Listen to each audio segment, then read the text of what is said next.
That's what is like recorded now. We will cut this part. Yeah. So like all this prep part will be cut. Okay. Okay. Can you hear me? Not yet because there is a delay of 5 to 15 seconds. Yeah. So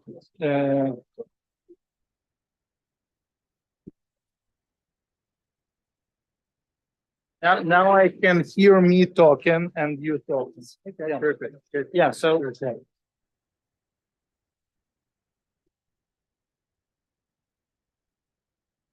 Yeah,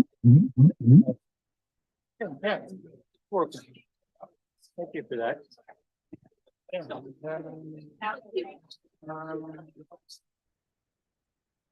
Are you going to? Yeah, I'll be here. After everything is finished, just take this clicker with a dongle and adapter, and just like bring it to your office. I'll collect it. Okay. Can I give it to you next week?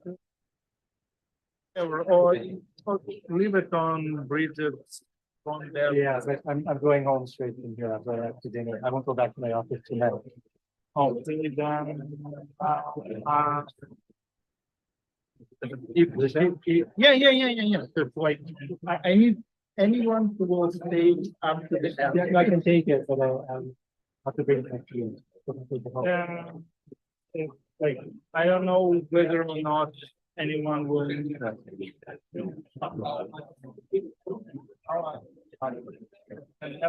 Okay, put it back up to that.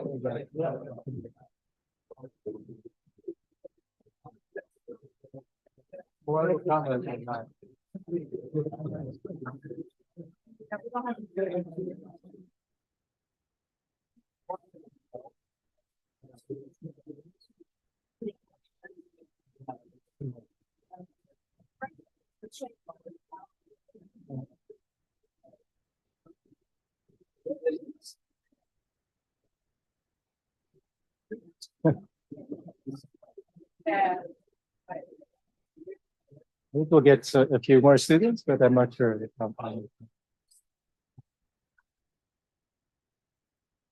looking for students that I know.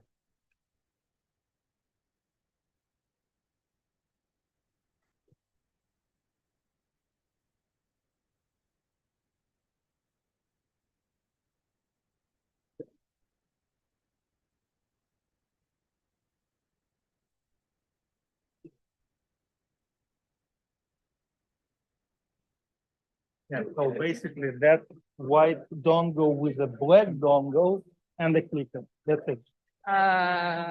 These two? And the clicker. Okay, great. Yeah, I will keep it. Yeah. Okay.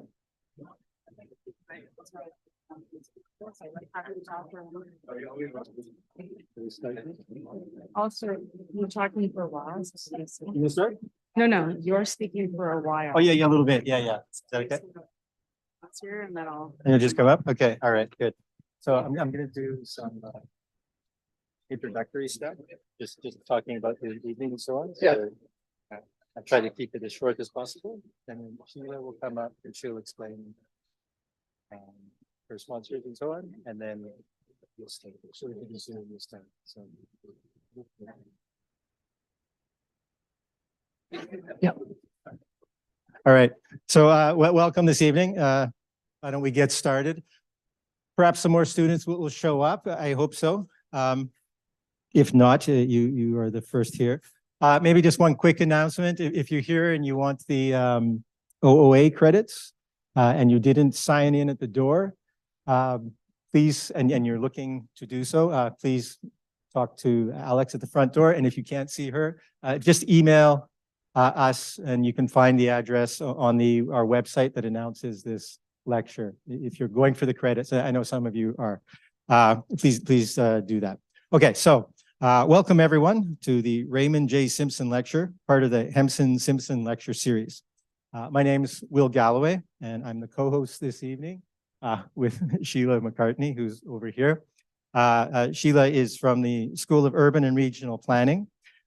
Speaking just for myself, I'm the co-chair of the Department of Architectural Science Lecture Committee this year, along with Terry Peters, who's hiding amongst the audience.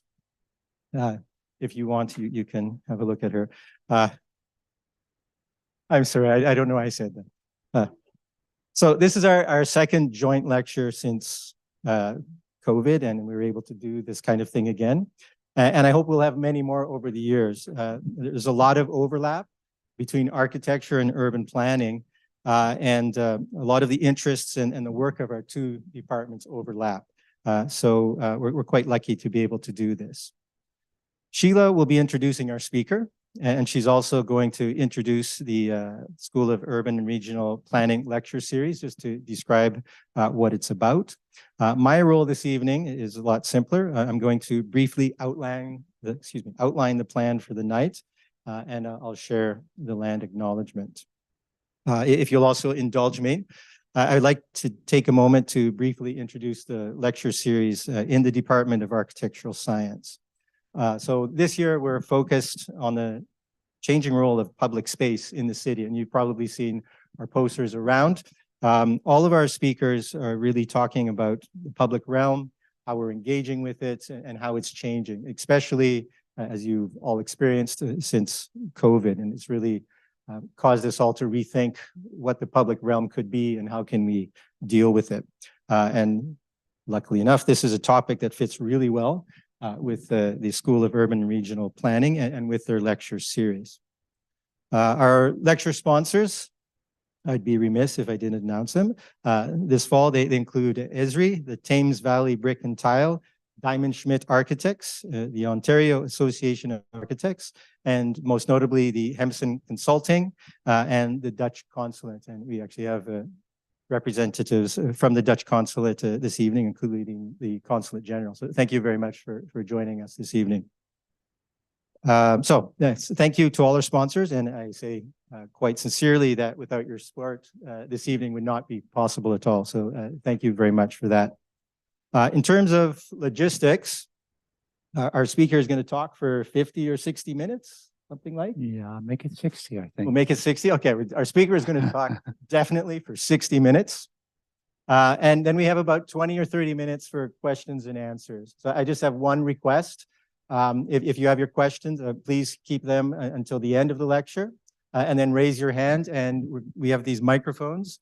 We have some students, or at least one student, who will come and bring you the microphone so everyone can hear your question clearly. So please wait for the microphone to arrive before shouting out your questions.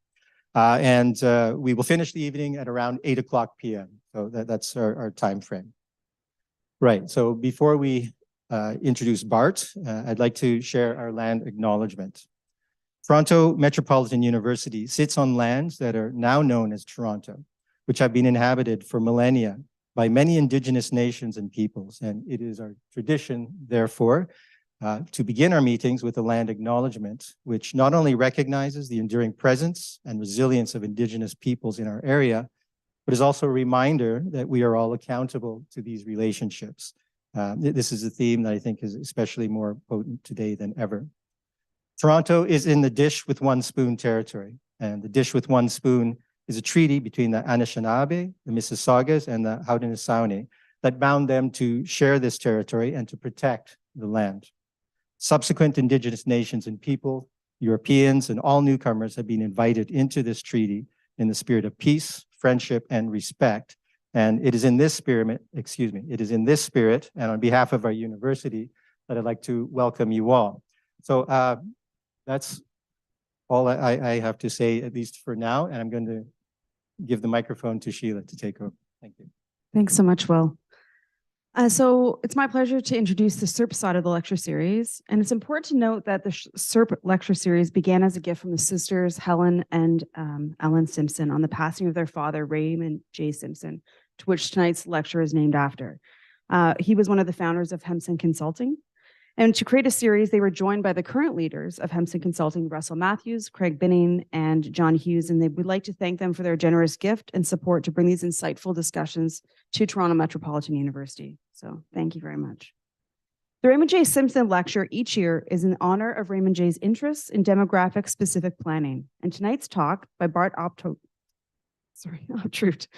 will focus on an engagement of community, and that by seeking, not just by accepting diverse demographic views, but actually seeking them, adds to projects in a rich way and the public city. Bart Aptroot is the director of the Amsterdam office of Amsterdam and New York-based One Architecture. And after studying Eindhoven University of Technology, Bart Aptroot worked, I went through all these pronunciations before, at Van Heuven, CS, on the design and realization of the Jan Schaffler Bridge in Amsterdam. He was part of an office with Joaquin Carrezi, founded Carrezi Aptroot Architects, and their office became worldwide known with the wooden twin house. In 2006, Bart joined One Architecture, helping to broaden the field of the work of that office. Today, One is a global leader of large-scale climate adaptation and waterfront infrastructure planning. One has been instrumental in the development of complex multi-actor planning processes in the US, Europe, Latin America, and Southeast Asia. And in their studios, designers work with engineers, policymakers, and communities to shape joint narratives, develop strategies, and implement projects. One is known and well appreciated for its unique approach in which programmatic, technical, and organizational issues are addressed. This has been particularly proven to be successful with the current shift towards more user participation in design and community-driven redevelopment. One Architecture and its teams are experts in participatory design processes, and from the scale of co-created buildings in Amsterdam to the restructuring of existing neighborhoods in Den Vetter and Gouda, and the community-driven elements of the Coastal Resiliency Project in Lower Manhattan. These are some of the projects that Bart is going to be talking about to us tonight, and thank you very much for joining us, Bart.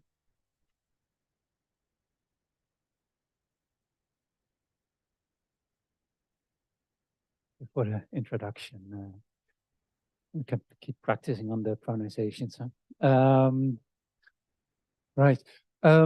I am going to take you through some of our work today and show you how design can play a role in complex processes. And two particular here, engagement by design and resilience by design are two leading themes in a lot of our work. I'm not going to tell you beforehand how it works. You're going to see throughout these projects what this means in reality. A project that probably is most of our most famous project, or at least most important project, is the Big U. The Big U is in New York.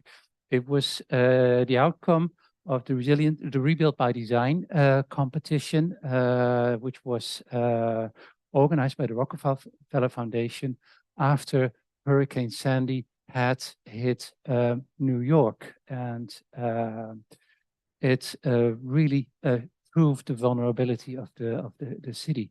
And the idea of this competition that was held was to change the paradigm of disaster recovery, which in the US meant lots of money from the government and insurance companies to quickly rebuild after damage was done, towards the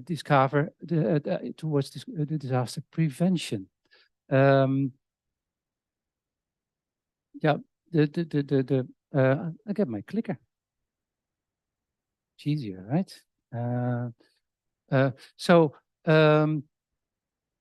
The competition really was a big success. It got funded by $1 billion American disaster recovery money, because also in Washington they really realized what the impact was of Sandy, not only physically but also socially, and also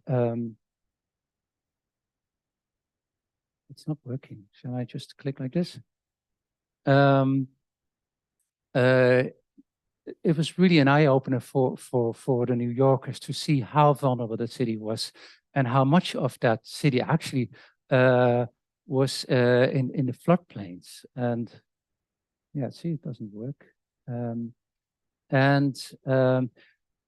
These floodplains were often caused by many generations of expansions into flood-prone areas to facilitate ports and infrastructure. this resulted also in the definition of a large flood zone for the city, for which the competition was to come with solutions. And the initial thought that the city had was to build one big flood resilient infrastructure. And you're talking about a 5-meter high wall around entire lower Manhattan.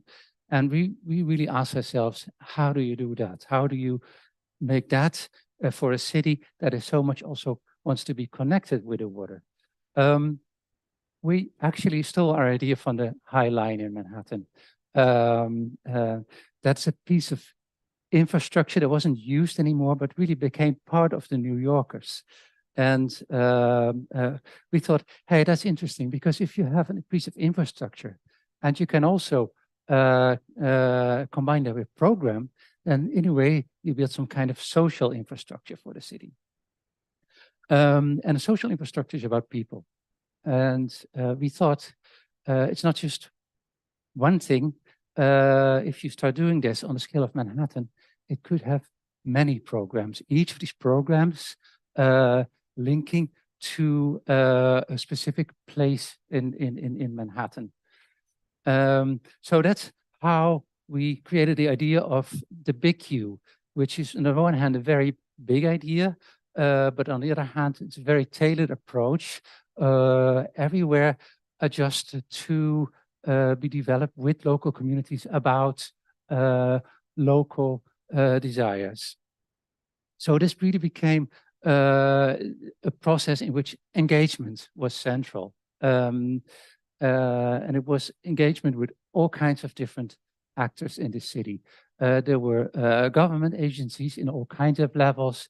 There were businesses involved, but most of all, communities. And one of the areas that was really struck hard was the Lower East Side. This was really a different area than the rest of Manhattan. This is an area that really had demographics against it. It is ethnically much more diverse than other parts of Manhattan, and definitely much poorer. And this is what the Lower East Side looks like. You have on the right side the housing campuses. You have the FDR, that's the highway on the east side of Manhattan. And then to the left, you have a strip of parks along the East River. Really, but the highway is really a separator for that park. So we started working with the planning committee for that neighborhood, and we started to explore what we could do. And we asked ourselves, why don't we use our skills as designers to show the community what kind of options there are, and how show how relatively technical stuff can actually look like, and give them an idea that different things are possible. And that was really a success. So one of the things that came out of it, for example, here you see the current situation, and there's some kind of service road here. So we thought, what if we just lift that and make a future flood barrier underneath and create a nice transition from the park towards what we could say a bridgehead to connect to these neighborhoods with the housing campuses. Or what if in a more further perspective towards the future, that could be a starting point to start also covering this FDR. But eventually we said, yeah, this is actually sort of a bridging berm. It's on the one hand, an infrastructure that protects against floods, and on the second hand, also something that reaches out to connect neighborhoods with the water. Here's another example. This is a bit further up where the FDR is raised. And this is what it should start to look like. And we're actually building there already. This is pieces of architecture that are part of it. That's both mobile flood defenses that in some parts are required, but also pumping stations for sewage that are part of it, all kinds of facilities that we need to design to make this whole thing work. Here's a section of a park that has already been made. Here you see how the flood defense walls are integrated with a stand over there for watching baseball games. And now our design work is moving south to the financial district. And I'm not going through the entire project, I'm just giving you a few previews what that should look like. It's a different area, different stakeholders, much more business and much less these communities. Very technical because we have less space.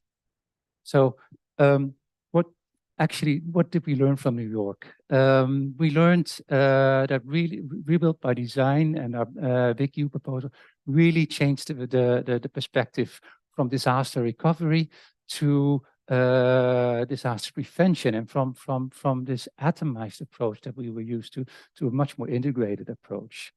And I won't read you the entire list, but really it put communities to the center of climate adaptation in public space. So how do we get there? And not me, how did we as Dutch architects get to New York? We got there by plane, but where did we get that idea from? And I'll take you to the Netherlands, to Gouda. You might say Gouda, but it is Gouda. And this is a story about how an essay changed the neighborhood. So this is Gouda, I think, as you maybe know, but this is how it was known in the Netherlands in 2008. And that was because of one neighborhood in the city where there was an issue where people pointed at particularly the youngsters of Moroccan immigrant families that really made a mess there. And so far that the bus drivers refused to drive through that neighborhood anymore, that members of parliament called for the army to restore safety in the area. Quite something. And we learned about the area and we saw that, yeah, there was a lot of, actually it was like 80% social housing, maybe even more, all technically outdated, very small apartments for very large migrant families. It was 80% Moroccan migrants with a lot of children. So no wonder the children were hanging out on the street. And the street had a problem because the streets, they were initially very poorly planned, but also they changed function over time, but didn't change shape. And that caused all kinds of conflicts. Conflicts between young and old, conflicts between men and women, and conflicts between migrants and Dutch. And so what we did, we wrote an essay, and in that essay, we tried to develop a new perspective on how we try to imagine how we could make a space that actually sort of matched a bit better the reality of the current communities, and give them a space where things could happen side by side instead of all in the same spot. And we gave a perspective on how a redevelopment where this area had to pick up because of their outdated housing, how that could be done step by step and not in a big fix. And we will build in diversity and adaptation in this neighborhood. This map looks like a sort of kind of master plan. It's much more like a strategic map. It's not that we had to build this thing. What we did do is we built this model, and this model showed how we split up all the development in smaller islands, what we call them in this neighborhood. And each of these islands had multiple options. And that helped because with that, we could have an interaction with the community and help them understand that changing this new neighborhood didn't mean there's one plan and we're going to do it like that, but this plan could have different outcomes and that they could be part of it. And we could share them our dilemmas, and we could share them the things that had to be chosen. And that worked, that created understanding, and also people came back with suggestions to us and things they even made their own initiatives. So this created agency. This has really got the people on board, and not just them, but also the multiple stakeholders. Because initially we had like one stakeholder, a housing corporation who owned most of the housing. Gradually we got the municipality and developers on board as well. And that means we gained trust and could build towards a more integral approach. And we started building. And the fun thing is that, so 5 years after we wrote that essay, we started with the first demolishings of buildings in that area. And that was like in the midst of the deepest crisis in the Dutch real estate sector that we ever had, and all construction in the Netherlands came to a standstill, but not here. We just started building and continued building up to today, every time with a new little section to this neighborhood, and we're still not finished. And still, this is mostly social housing. And still, this is a municipality that has very little capacity to invest in its public space. And to see that we can actually create this kind of spaces is great. But this little capacity also meant, for example, that we had a problem because this city was definitely not a front runner for a climate change adaptation until the point that eventually the province forced the city to implement measures. And that was great, except that we already had plans prepared and we didn't dare to propose that kind of measures. But we reserved space. And so as soon as we had to implement these measures, we could use this space and implement measures. So this is one of the most recent sections that we are going to build. It's under construction right now. So most important lesson is by dissecting this entire development in much smaller units, we managed to reduce the complexity and made sure that this process could always keep running and stay adaptive also. And it proved to be insusceptible to economic tides. And we also showed how this plan was adaptive to later incorporate new issues like how to deal with climate change, but also with it's a very tricky thing in the city of Gouda that soil subsidence. We managed to add these issues. So that is housing, but as you saw in New York, we're also dealing with infrastructure. So how about infrastructure? This is the city of Deventer.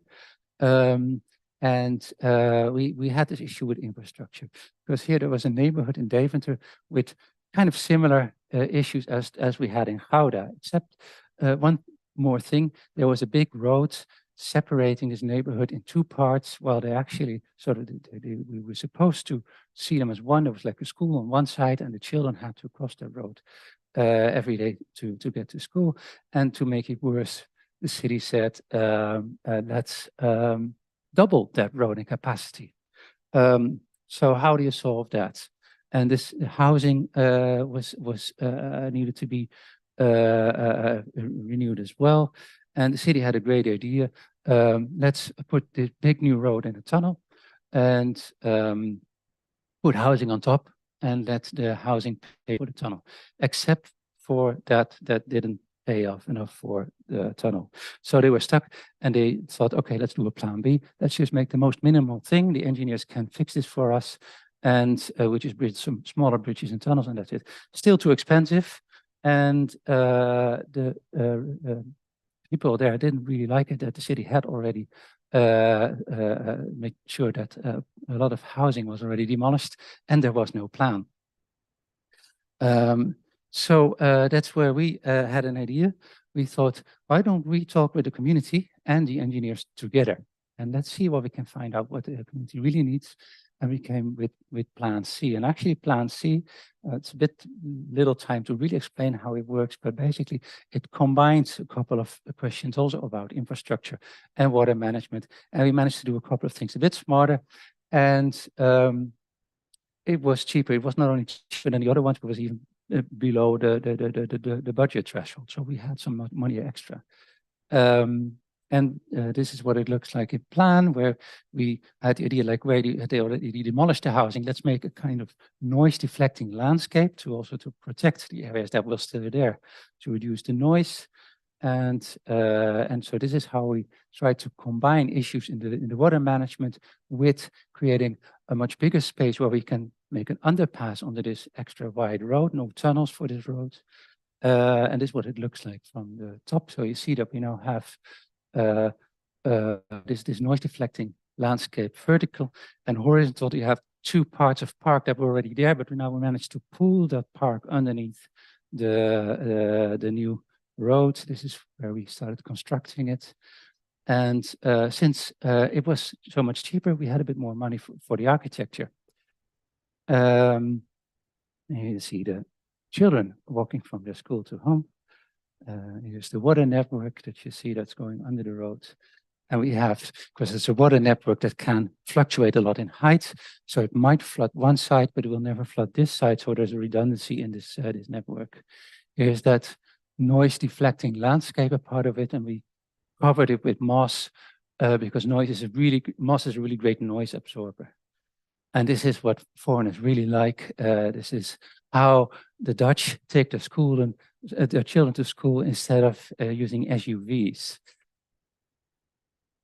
So we did a couple of things in Deventer as well. First of all, of course, leveraging infrastructure projects helps to rethink and reconnect neighborhoods. And the idea that you make engineers work with designers and get a more integrated approach back. But also this idea that if you integrate water management and public amenities, you get multiple benefits out of a single investment. So this community engagement is an interesting thing. So I'd like to take a little bit deeper dive in it with another story.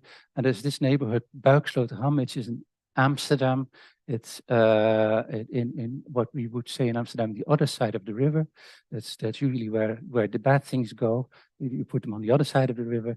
This is a former landfill area, and then was used for a temporary airfield. Basically, this was, by the way, in 1919. This was the kick-off of commercial aviation industry at that moment there in 1919. The other one, not so nice, is a waste incinerator power plant. So all the bad stuff went to the north until in 2007, the city thought, okay, no, let's really invest in there and create a new waterfront development, except it picked the most terrible moment to start such a development because that's where we had the world financial crisis. So everything came to a halt, planning agencies got dismantled, and nothing got to be built anymore. So what the city did is one thing, they said, okay, what if we divide our big development plots into smaller ones? And what if we simplify the rules a bit? Then at least it's for us as a city, it's easier to guide, but also we can offer the plots for a lower price. Maybe somebody's crazy enough to jump into this on the wrong side of the river. Sure,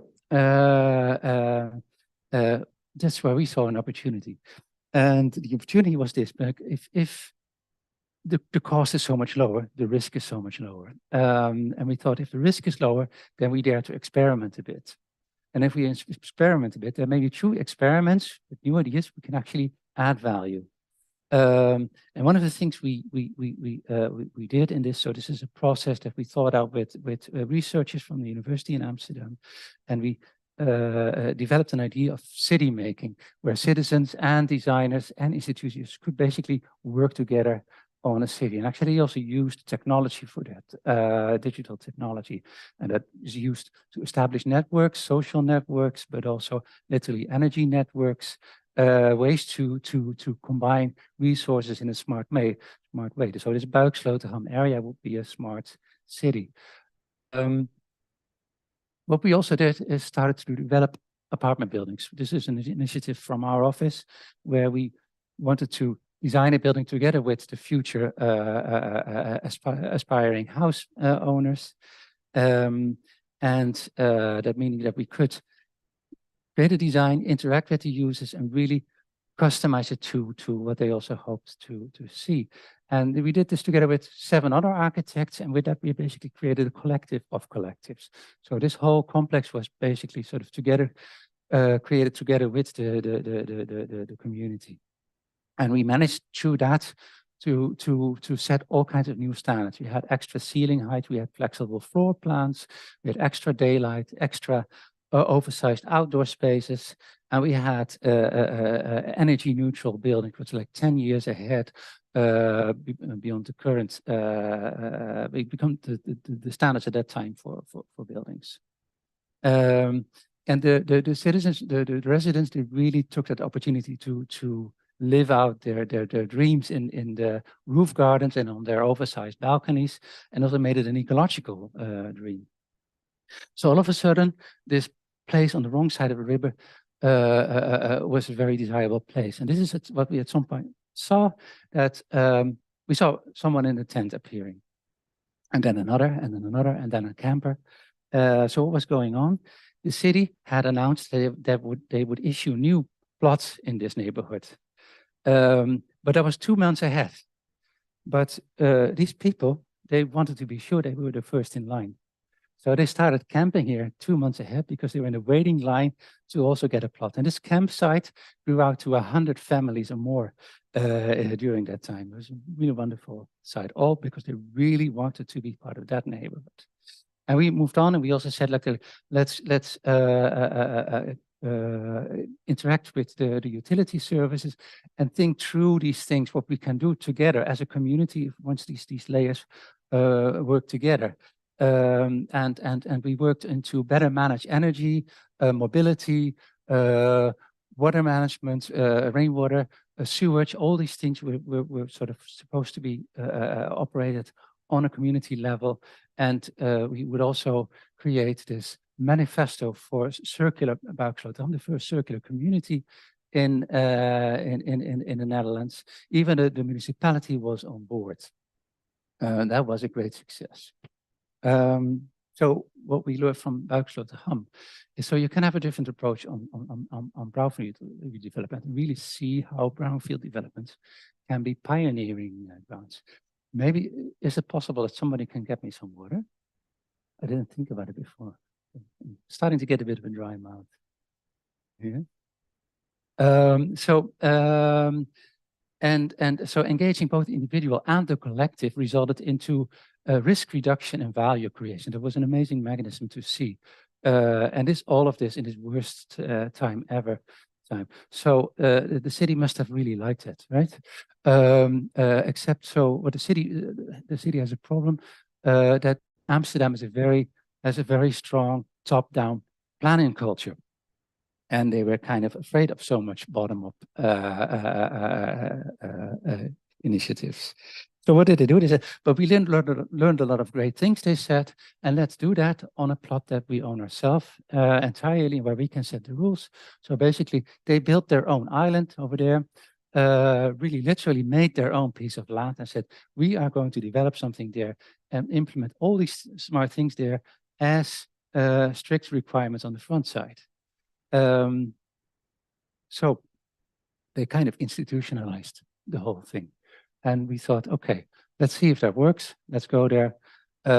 Let's find another collective, do the workshopping thing again, and make a design. And we made a design and we said, we know that would be like so-called self-builder's island with all kinds of expressions of individualism screaming in their own design. So let's say we make the most introvert, sort of the most modest kind of architecture on the front side.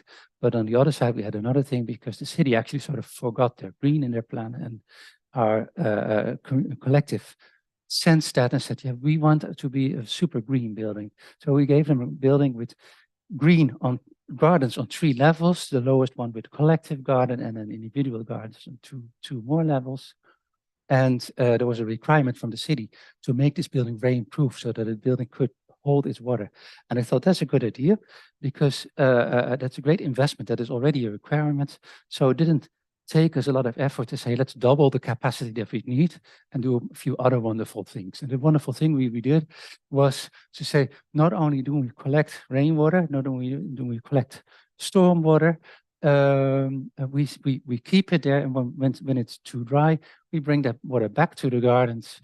And so we don't need tap water to water our gardens. And with that, you see how on a balcony, we have these buffering crates. And on the balcony, you see it's still a bit fresh, but you see the plants can start growing. Thank you.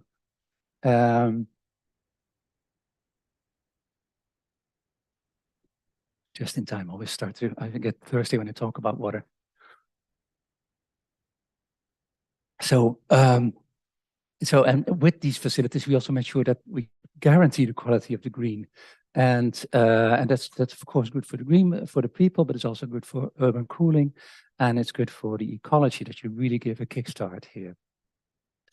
So what we learned is that, yeah, definitely, even if it's institutionalized, it still helps that on the front side of such a project, you are capable of creating an agenda for all kinds of things that you want to do for social and climate resilience.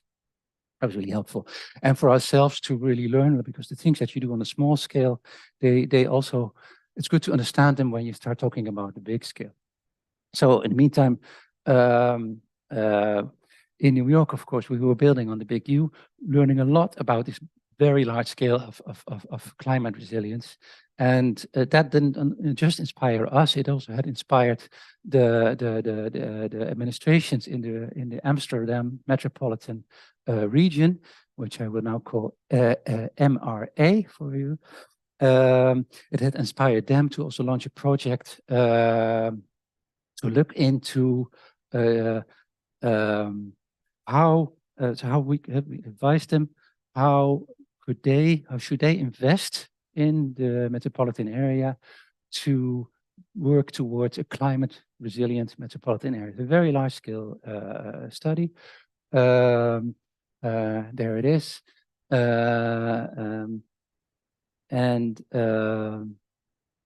this is the metropolitan area within the dashed line. It's about 2.5 million inhabitants.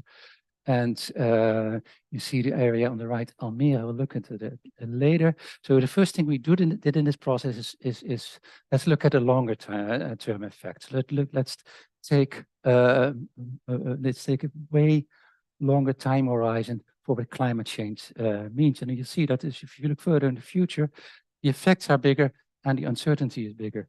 But what we also see is that your lead time, the time that you have to prepare yourself for a certain change, also gets shorter and shorter as change will speed up. And I had to imagine that like the current sea defense works that we have in the Netherlands took about 50 years to build. If we would start today to do the same thing, we would not have 50 years. That's something that is really important to realize.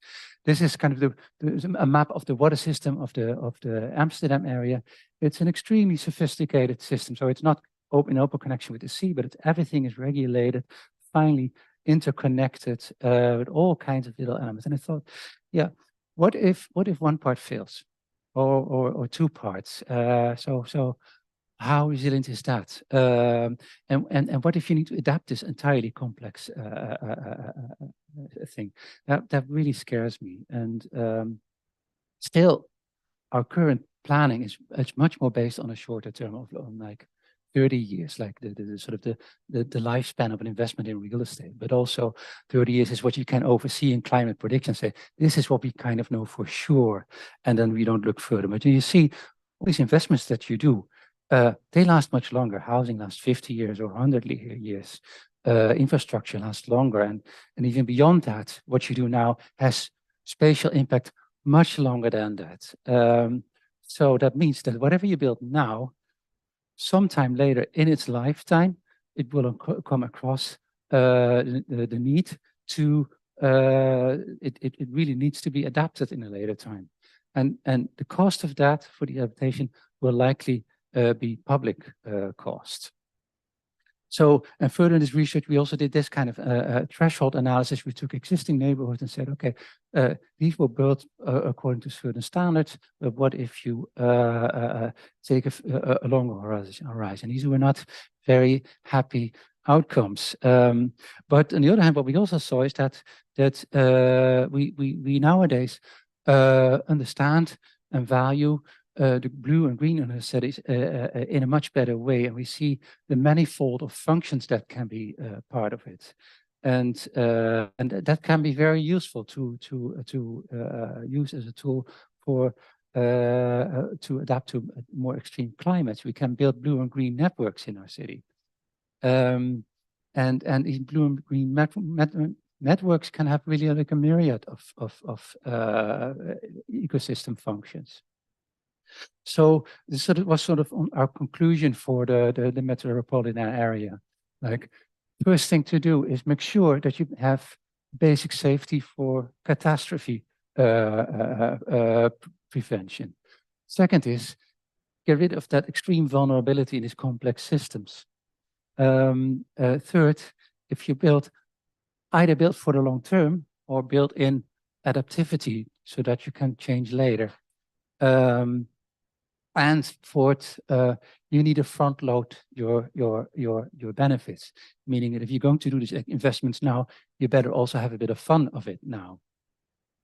So I'm going to zoom in now on Almere there on the right, Almere Pampas. And that's a greenfield development just outside of Amsterdam. There's a city called Almere, which is a new town. 50 years ago it was founded, and named after an inland sea that we had there. And it is this Almere, which now has 200,000 inhabitants, was built in the largest artificial island in the world, and is actually on the bottom of the sea, 5 meters below sea level, in very soft clay. And when they built it 50 years ago, it was still an agricultural area. That was the main purpose of this polder. And the planning department of the Ministry of Agriculture got to build a city. So there were landscape designers and agricultural engineers that actually designed the city. And the great thing is they started to build a blue-green network instead of a city. And we thought, hey, that's great. Maybe we should do the same thing. But now with climate adaptation, we may need a much finer grid to do this. And in that grid, we can think of all kinds of pre-developed blue and green landscapes that could fulfill certain functions, either safety or water storage or growing trees that could help the city to grow in later. Again, we did sort of a threshold analysis, like this was basically how the development more or less should work. They had what they had in mind, and we checked, okay, but what if we take this longer time horizon and more serious climate stresses? It was not a happy sight, because you need to get rid of so much water. Your whole system is only meant to get water out. You need to store that somewhere else. There is no somewhere else. And when you do need the water in times of drought, you don't have it anymore. And that means in this soft clay, if you take the water out, it subsides, just like we also have in Gouda. So we came up with this idea, say, let's integrate a blue and green network that we pre-develop, and we get all kinds of benefits from it. And its benefits, for example, is like, so you store water, you with that, with holding the water, you can reduce the subsidence in this area. You have the trees that can help for cooling. So all these things. Another aspect here is that I'll quickly go through it, is that we needed to think in a time dimension, because we were talking about a development that would take 30 years to build at least, and it wouldn't start in 10 years from now. So you need to think, what does that mean in time? If you pre-develop something, so we said here, well, there is a conventional development. What if you first develop your blue and green? And we said, hey, that's nice. It actually, you have your first houses there when you also have your train connection realized that needs needed in this area. And let's scroll. Yeah, it will scroll. So and these areas that you maybe don't need right now, maybe you can, instead of growing potatoes, you can grow fiber crops that can be construction material in your new neighborhood. Or there's a wind farm there. Maybe we can use the terrain around it to prepare soil in a process that we call clay ripening to turn it into a construction material. So there's all kinds of options that you can start thinking about if you understand planning also in the time dimension. So this you saw before, all these functions of blue and green. For Pampas, we sort of reshuffled a little bit to make it sort of more functional for our development, and say, okay, we need to focus on and label all these functions in 3 different scales. Like the green you see from your house, it's the park of 5 minutes walking from your house, and there is the neighborhood blue and green network. That last one is kind of what the founders of Almere built already. This middle one is the one that we said, we can definitely pre-develop that, all those functions in a blue and green network. And the first one we said, it's possible, it's most likely we get like 50% of the people in that Pampas development get a view from their house on the pre-developed blue and green network. So, but still blue and green networks could take space. But we said, that's okay, because these are very nice areas. So, and this can be a wetland, this can be a forest, it can be just water. And what if these very nice landscape actually replace the community green that we have in a neighborhood? What if they even replace to a certain extent private green? Then you can merge them together and actually save a lot of space in this development. It maybe only work in the lower densities, but still this can be really great to have such landscapes in your neighborhood. One of these images is the real photo, by the way. And the other 3 are artificial intelligence. Maybe anyone sees which is which? All right. It's the flooded image that was the real one in Argentina, by the way. So we learned a couple of things about Pampas. So integrating this temporal dimension, that was really a key for this development. But also, this last one is also important to realize what we did is also a way to replace vulnerable gray infrastructures. So meanwhile, in New York, we started to realize that this knowledge that we were developing in the Netherlands and knowledge we already had also for dealing with rain aspects of climate change was also very useful for New York. And we started to do this project and to see how can we help New York, because New York had realized that in 2021, for example, with Hurricane Ida. Hurricane Ida dropped 80 millimeters of rain in 1 hour, and I really realized how vulnerable the city was. It wasn't just hurricanes, it wasn't just sea level rise that you had to deal with, it was also rainfall. And it was not just private properties, but also the lives of New Yorkers that were at stake. And it was really sort of an eye-opener that these events that scientists had warned about for the future are happening today. And for New York, it also is an eye-opener that this entire city, large parts of the city have been built over creeks, over floodplains, and over wetlands. So this natural base did have the capacity to hold that water, but not anymore. And another thing you need to realize, it's always the vulnerable communities that end up at these poor soils. And these vulnerable communities, they don't have the knowledge or the money to recover from this kind of disasters or to prepare themselves against another one. And it's very complex. There's all kinds of aspects that you have to deal with. And you also see in a situation of disaster management, it's a very diverse, many different entities that need to work there and they don't work together. So what you need to do is also, if you want to fix these things, you also need to work towards integration. You need to make sure that different entities work together and still also realize everyone can do a share in that. And that's why we use this kind of toolkits for with all kinds of solutions on all kinds of scales. And we make these calculations like back of an envelope calculations, like what if we implement the measures? Can you really deal with that water? And you can. So for New York, we had this lesson, like really important actually. So really start with the most vulnerable communities. That's really key. And also make sure that that you create massive investments in multi-benefits in blue and green solutions. So you pay once and you get multiple results. And if you can't go fully green, then at least prioritize on the options that do create co-benefit solutions. And at the same time, this this awareness of social justice, what we had in New York, was very useful. In the Netherlands, we'd say the Dutch are a very social country, but in the past decades, that kind of has changed, and the government has given a lot of responsibility from the government back to the citizens, and that made specific groups in our society extra vulnerable, like people with physical disabilities, cultural groups, religious groups. So that really a change, and so we also thought about focusing more on that kind of things. Garden Village Oostzaan in Amsterdam, which is really in the midst of a lot of developments, mostly on the waterfront, and we had a project here.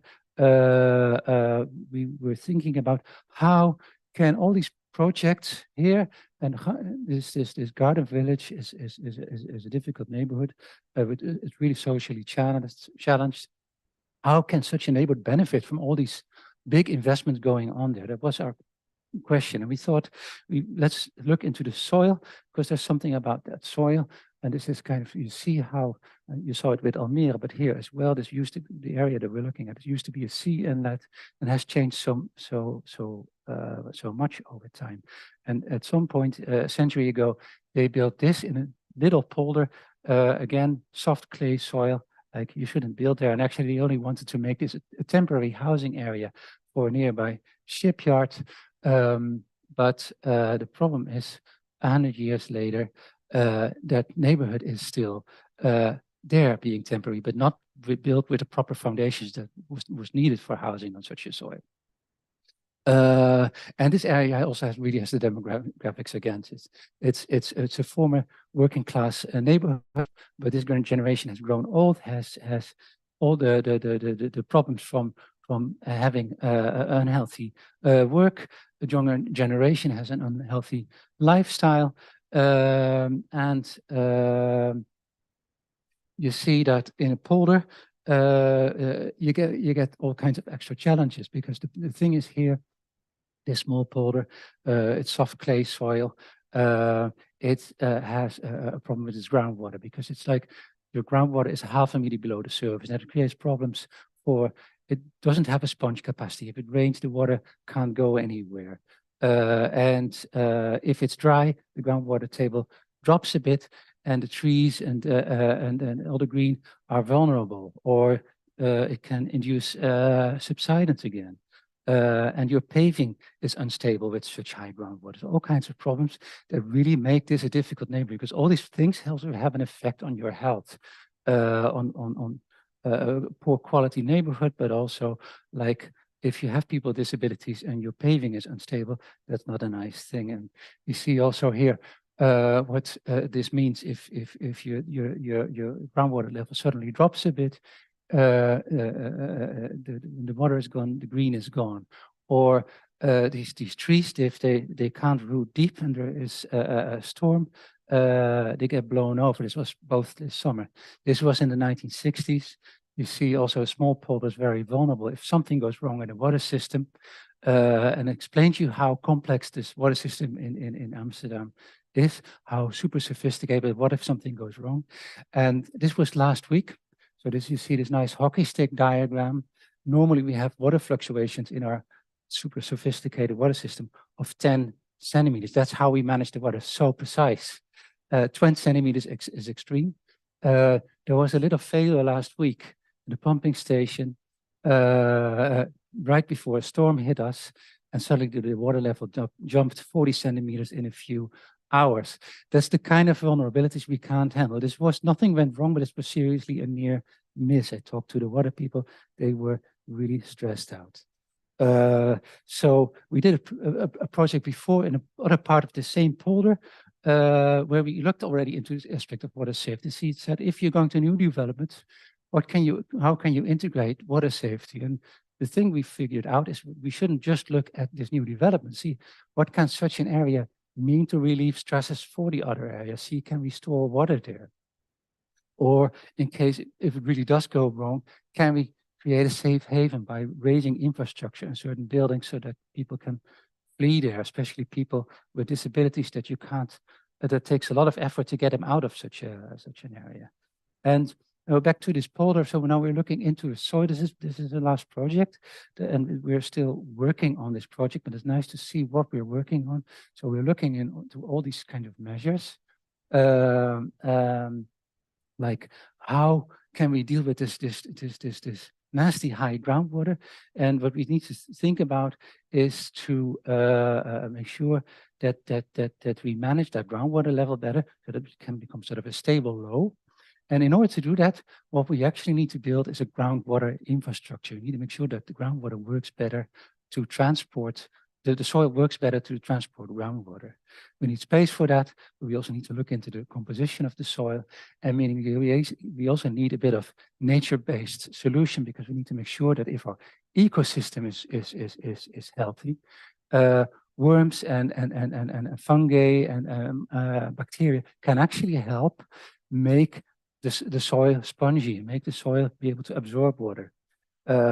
So that's why we started to think about something we could call a soil infrastructure through this neighborhood. And we would also say we should connect it. There's on the side, there's a lake. Let's connect this neighborhood to that lake, so that the lake could also help as a relief to buffer water.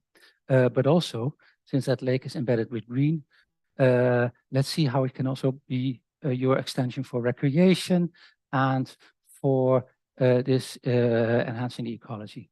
We made this kind of design decision diagrams. We were still working on those to say, what if you have a certain situation in your neighborhood, like do you have enough space in your depth or in the width of your profile? What kind of measures can we take?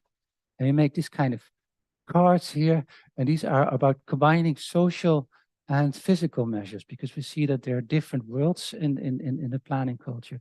And with these cards, we bring the experts from the social domain together with the experts from the spatial domain and let them see how they can actually work together in integrated solutions.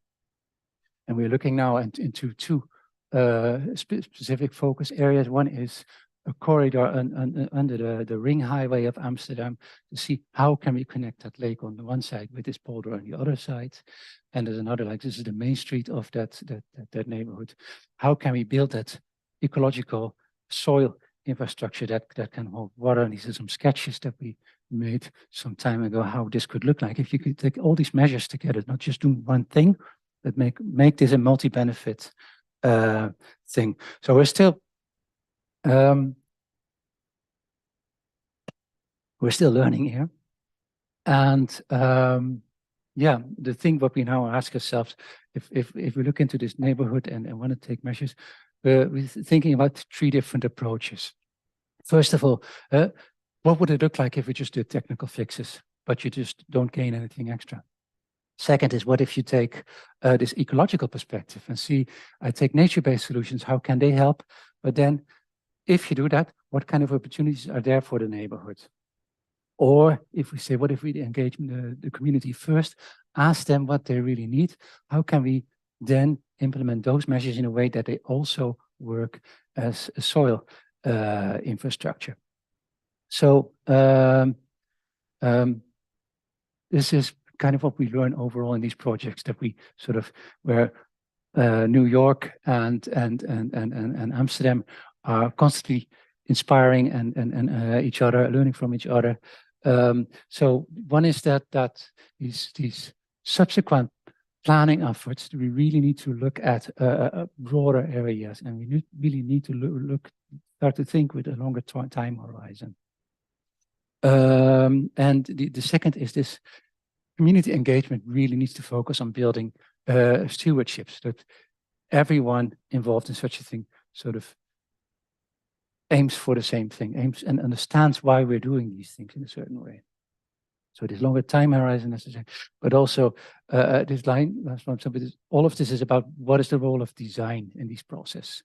And design, really, we have a responsibility as designers. We can oversee consequences as professionals, and we need to inform our stakeholders about them and show the possibilities that are there. So that is this obligation that we have as designers to act, and it's tough. It's we need to think about. It's really what we can create is really great, and it's not just for us; it's also for generations after us. Thank you.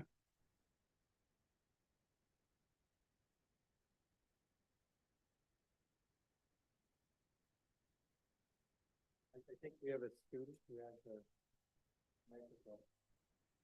So here's a student with a microphone. Where are the questions? Here.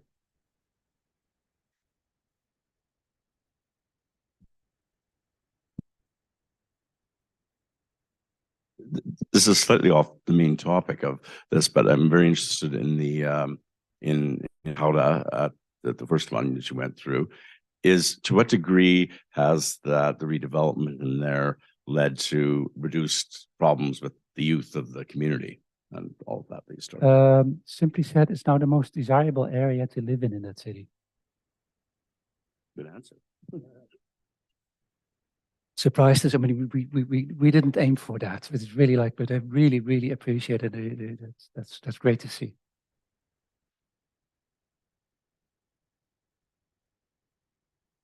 Any more hands? There's lots of hands here. Some of them might want to go up. Here we go. Thank you very much. Could you just explain a little bit more your use of the term polder? Because it might not be familiar to everyone in the audience, and how that unit is both an ecological unit, an infrastructure unit, and a social unit. Okay, polder. So does land reclamation ring a bell? Or something that wasn't water at first, but we made it into, it wasn't land first, but we made it into land by building a dike around it. And actually, to go in detail, there's kind of two kinds of. We have the areas in our country that were land, but sea took it and we took it back. But we also have areas, and that is this Almere, this really big polder that never was land. We made it land, and that's a different kind of polder. These are usually also much deeper, so also much more problematic with their soil conditions. And the other question was the Social dynamic of that, of the condition. Yeah, so the social dynamic of a poor soil, it's a thing also in the Netherlands. You see really that poor communities live on poor soil. The rich live on sand in our country, because sand has a much better capacity to let the water infiltrate. You have a much more stable soil. You can put more weight on it. So these poor soils, if you put weight on it, it pushes down. If you take the water out, it'll go down and it doesn't come back up. So that means you always have to deal with high groundwater. You always have to deal with green that is vulnerable. Trees will not grow old. They'll fall over after 30 years, if not already with a storm, as you saw. It affects health in many ways. First of all, you're green in a poor status does not invite you to use it. Secondly, what I said, like if your soil is unstable and your paving is unstable, that's not necessarily that it's causing a bad health, but it's really a problem for people with a bad health who are difficult with their mobility. Those are a couple of these examples, but think about this also, is if you live in a house and this groundwater is high, that really increases the chance of the water coming into your house, into the walls, through cracks, and you get fungi out. And that is definitely also a health aspect that is very, very concerning.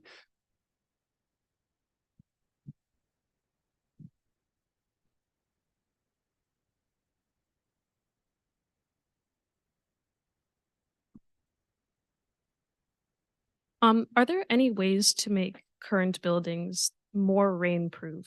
Because there's a lot of ways where we can build new buildings and implement these strategies and techniques, but is there any ways that buildings that we already have that are in problematic areas to make them more rainproof and water safe?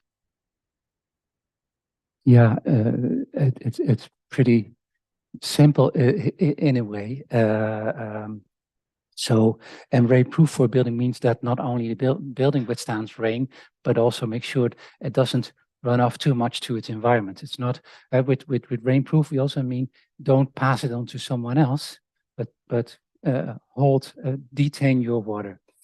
So the green roofs help, but we need to be realistic. You can make like an extensive green roof with moss. It's good for a normal rain shower. It's not for a cloudburst. So you need to have more capacity for that. And there is before you start thinking, oh, but sure, then I'll put some infiltration crates on my roof. That is weight, so it even goes down to thinking in the construction. But rainproof, for example, also means that you need to think about the possibility that the street can flood. So you need to also be aware that you have an environment that maybe if the water is coming a bit higher, that the water doesn't immediately come into your house, causing damage or hitting your power system, causing power failure.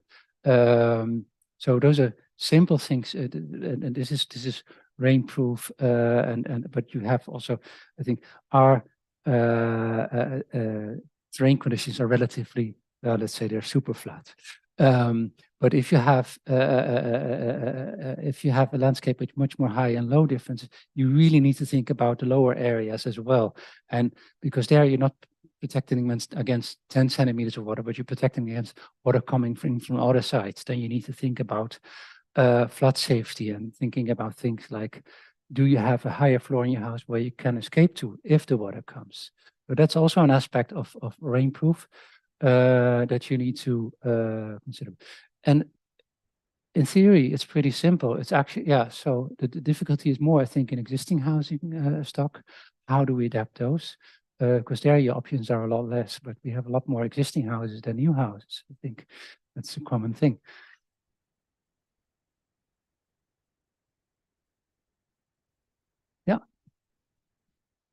So you've described like a common strategy across the multiple projects of doing a strategy that is composed of lots of little steps that you're kind of doing simultaneously. Is there something unique about that process on your end when it comes to coordinating with all the different stakeholders and all the different people involved? Is there like something particularly challenging about that strategy that's maybe different from kind of working on one thing for 50 years? Mm-hmm. Yeah, it's not the easy way. Huh?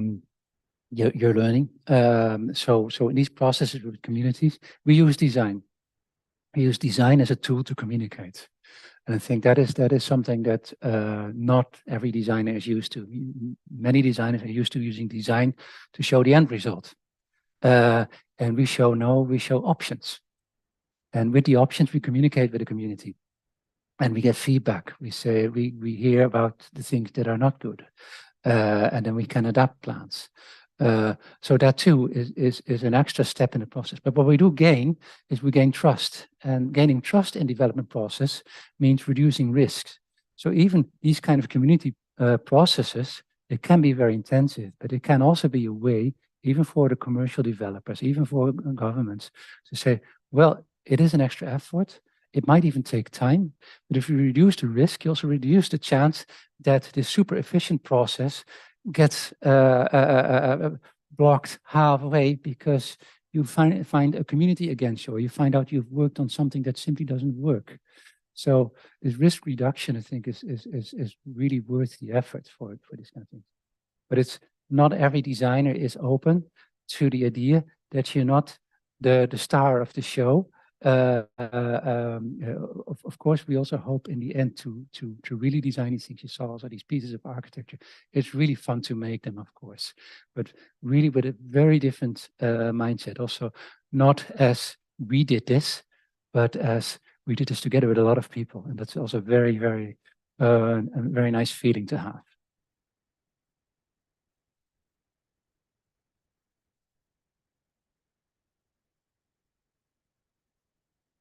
Hi, thank you. I am really interested in hearing more about the community engagement aspect.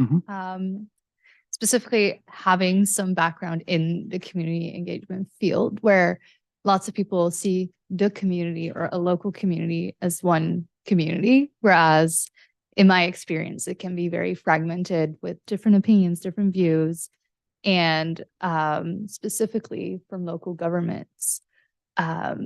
A specific way of working might amplify the voices of those that already have a stronger voice, maybe more educated, speak the language better.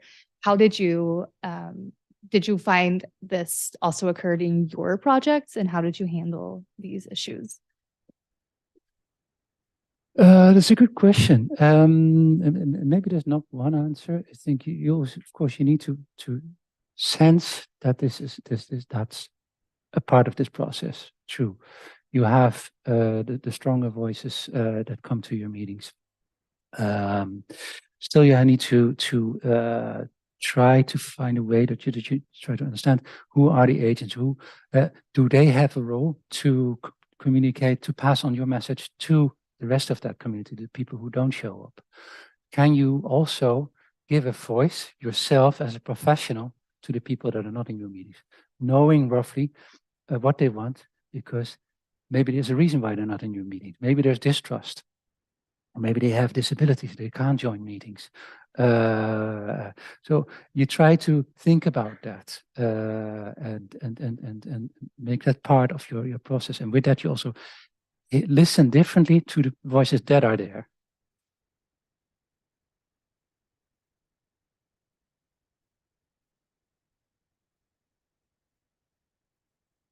How do you deal with big stakeholders that have, a very powerful, strong reputation and, a track record, a long track record, like the Army Corps of Engineers in New York, and just trying to provide new, different strategies that they may not be familiar with? It's not that we have fluid cooperations with everyone. It is sometimes a big struggle, and sometimes you do need to accept certain things that they don't work out the way you want that. And also, for example, for the big U, that meant a lot of things that we had to rethink, that we have to find other solutions, because we do find them also against us. We do also find this rigidness, and there's many different kind of, so we still basically, for example, in New York, the city as a whole, of course, supports our plan, but as soon as you go down the pipe, you end up in different silos, all kinds of different departments. Each say, we do it like this, and the other department say, we doing that. And it's our challenge to make that into an integrated project. And that means that we sometimes do need to move along with their wishes, to make sure that we can still move ahead. Because just getting stuck there doesn't get us a flood-proof Manhattan. So that's simply a challenge. It doesn't always work.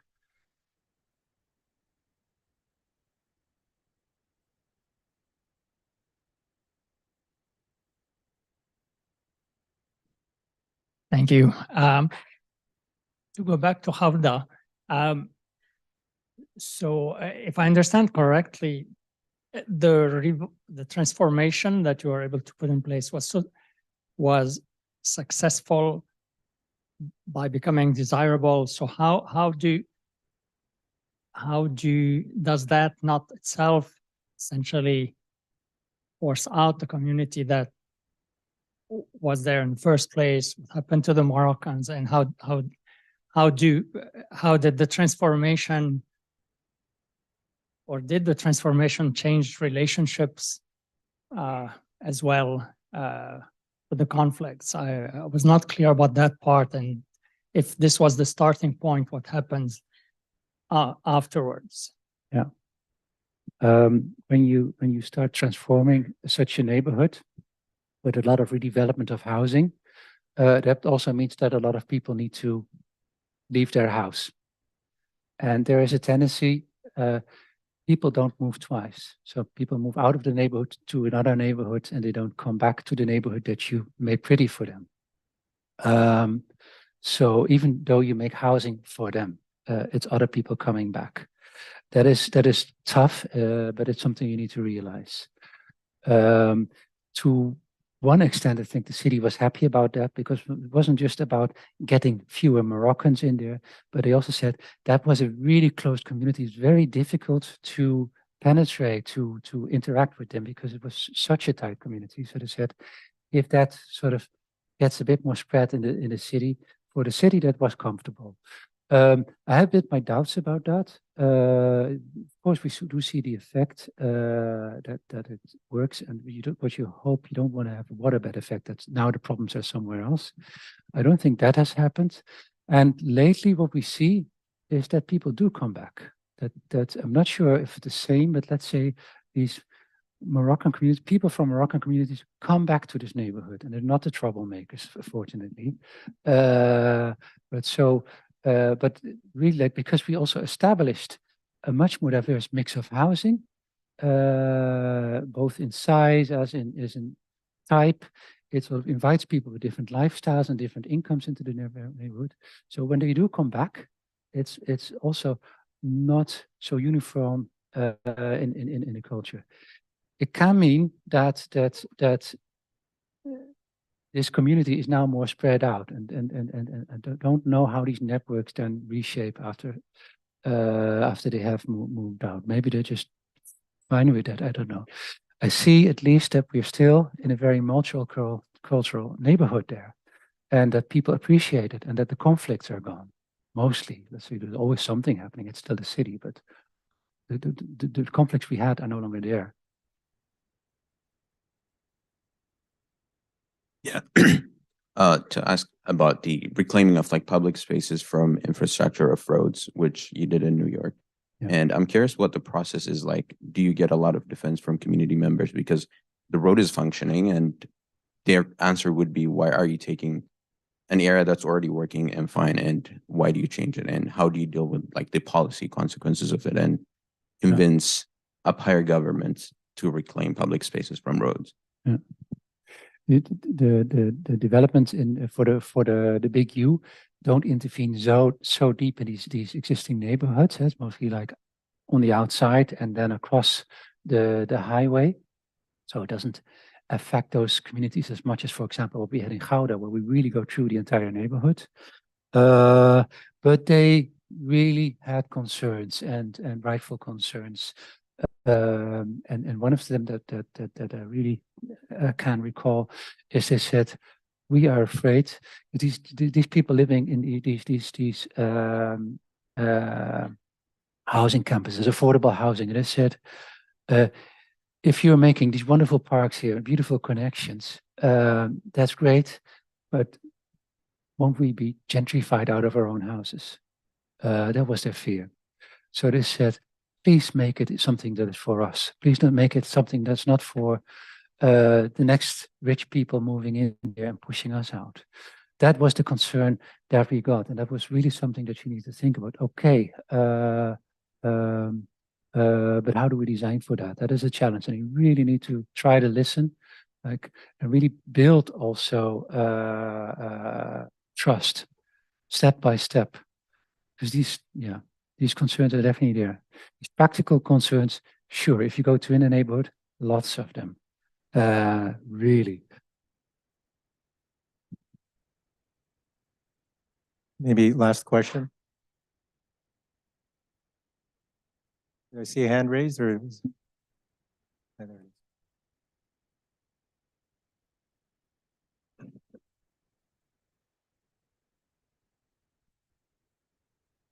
I remember during your presentation, you talked about expressions of individualism as a designer. And I was wondering, from your experience, if you could describe how you can, as an architect, leverage communal values to design for resilience. Yeah. Yes, I mentioned this expression of individualism. It actually was the individualism of the homeowners on an island where a lot of individual plots were being issued. And it's these homeowners that each select an architect to express their own individualism. And that results in sort of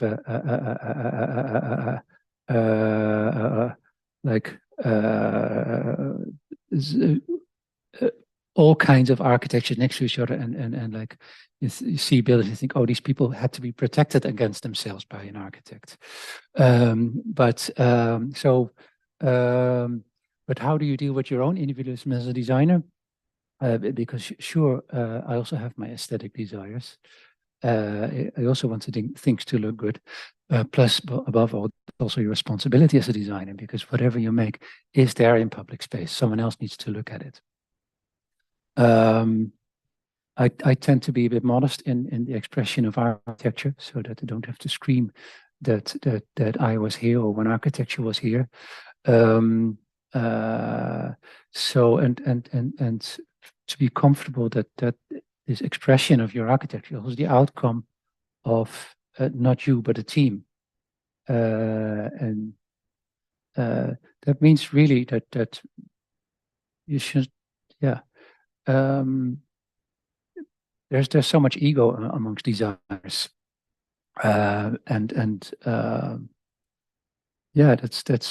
that's a shame, because I think we have a lot of capacity to do things which are not about being the star of the show.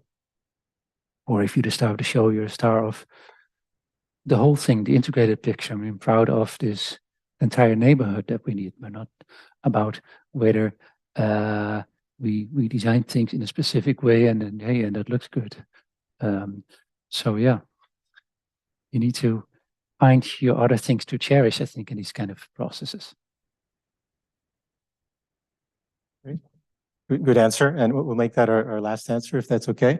I'd like to invite one of the students from the School of Urban and Regional Planning to say thank you on behalf of the student body, at least. Yeah, really a huge thank you, Bart, for this wonderful presentation, and also to the folks who asked questions here today. On behalf of both faculty, staff, students at the School of Urban and Regional Planning, but also in the Department of Architectural Science, we are so grateful to have you here and share your expertise. And I know I personally really appreciated the quote you had on the previous slide about design being an inherently political act. I think that's something I will really take away, and especially your notion in response to some of the questions about design being something that's not just about an output or something that's an endpoint, but as something to start conversations and engage in conversation with communities with, will be a key takeaway for me, at least. And I know there are a number of other takeaways that students for sure will have, both to bring to their classes and beyond. So a huge thank you again. You're welcome. And thank you for giving me the stage here, and thank you for the water, because I got so thirsty. What water we can do. So before you all go, thanks again to Bart for joining us this evening. On behalf of the Department of Architectural Science and the School of Urban and Regional Planning, thank you all for joining here in person and in the live stream. I would be remiss if I didn't say thank you to our staff and our technicians who are always making this possible, and also to the student members of our committee, as well as everyone who's working behind the scenes. So thank you again for that. Just one final note before we finish. We're going to have one more architecture school and urban planning school mashup co-lecture next term. So keep your eye out for that. I hope we get to join again. The next architecture event is actually November 16th. It's like really soon. Is that already next week? How come? Well, okay. So anyways, it's next week, and we're hosting a Lady of Smoke, who's a really amazing and great architect. We're doing that with Beat, and so it's going to be another co-lecture. So please be sure to come to that. Stay tuned to our media, internet, and all of those things. And thank you again for coming. Sheila, did you want to add anything, or you're good? Okay. All right. So thank you so much. Have a great evening.